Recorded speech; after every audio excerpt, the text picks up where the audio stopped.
A massive earthquake triggers an avalanche, destroying history in seconds and triggering a desperate search for survivors. Good evening, I'm Cindy Hsu. 1,865 people killed, tens of thousands homeless, and many more still unaccounted for tonight after the worst disaster Nepal has seen in nearly a century. The earthquake struck before noon local time in the capital city of Kathmandu. The impact wiped away history in a matter of minutes.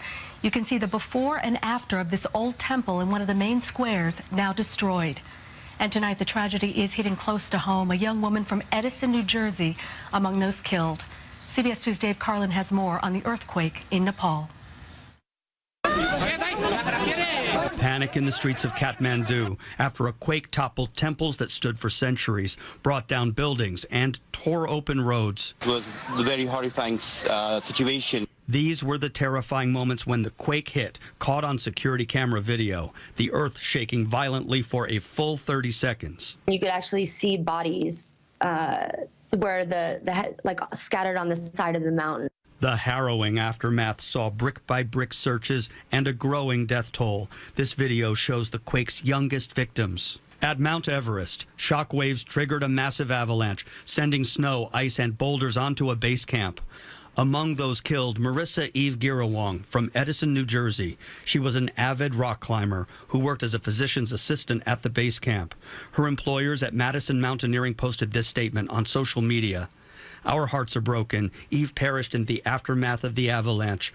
Our thoughts and prayers are with Eve and her family and friends." Another American killed at Everest was 33-year-old Dan Fredenberg of Mountain View, California, who worked for Google. Back in the central section of Kathmandu, this was the frantic search at the collapsed Darahara Tower.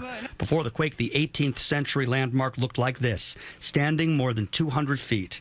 But after, it was a pile of ruins with visitors trapped underneath. All these pictures, I see that, I still am having goosebumps. Feelings of desperation and helplessness for some residents of New York's Nepalese community in Jackson Heights, Queens. Which of your family members are there in Nepal?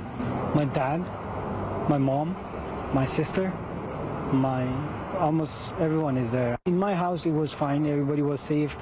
But the thing is, the house got collapsed. So everybody's in shelter now, And so his loved ones and tens of thousands of others in Nepal are spending the night out in the open on the streets where they feel safer than inside their own homes. Cindy?